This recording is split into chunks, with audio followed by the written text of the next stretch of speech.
Assalamualaikum warahmatullahi wabarakatuh.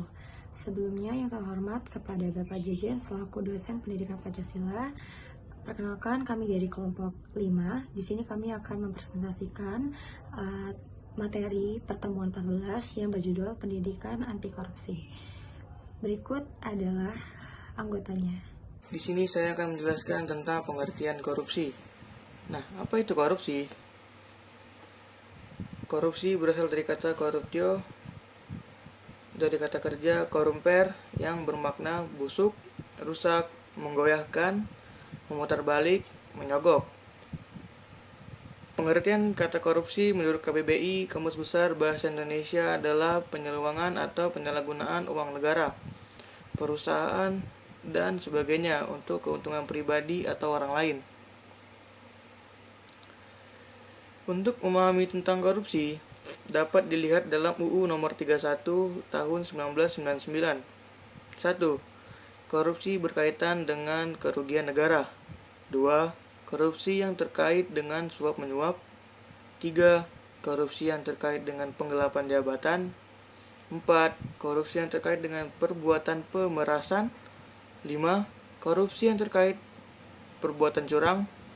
6. Korupsi yang terkait dengan benturan kepentingan dengan pengadaan. Nah, selanjutnya akan dijelaskan oleh teman saya. Selanjutnya, di sini saya akan menjelaskan mengenai dasar hukum pemberantasan korupsi. Nah, sebelum itu, apa sih pemberantasan korupsi itu? Pemberantasan korupsi merupakan serangkaian tindakan untuk mencegah dan menanggulangi korupsi dengan peran serta masyarakat berdasarkan peraturan perundang-undangan yang berlaku. Berikut dasar hukum mengenai pemberantasan korupsi.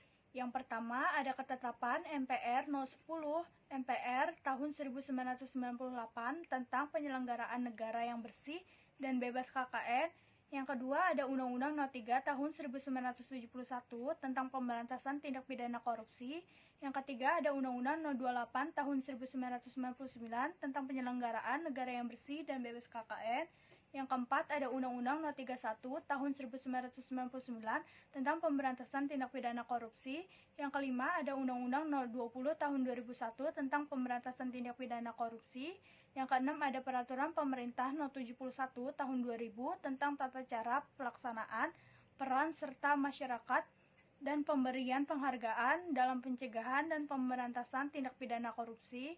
Yang ketujuh ada Undang-Undang No. 30 tahun 2002 tentang Komisi Pemberantasan Tindak Pidana Korupsi. Yang ke-8 ada Undang-Undang No. 15 tahun 2002 tentang tindak pidana pencucian uang. Yang ke-9 ada Instruksi Presiden Republik Indonesia No. 5 tahun 2004 tentang percepatan pemberantasan korupsi. Sekian penjelasan mengenai dasar hukum pemberantasan korupsi. Selanjutnya akan dijelaskan oleh teman saya. Selanjutnya, saya akan menjelaskan tentang pendidikan anti korupsi.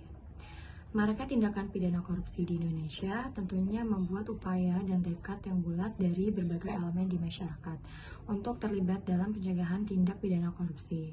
Hal ini dapat dimulai dari pendidikan anti korupsi dari tingkat dasar sampai perguruan tinggi.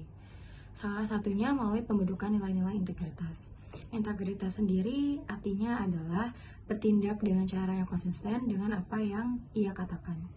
Nilai integritas merupakan kesatuan antara pola pikir, perasaan, ucapan, dan perilaku yang selaras dengan hati nurani dan norma yang berlaku.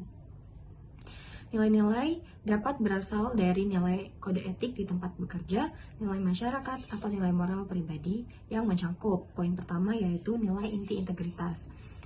Yang maksudnya adalah jujur, bertanggung jawab, dan disiplin.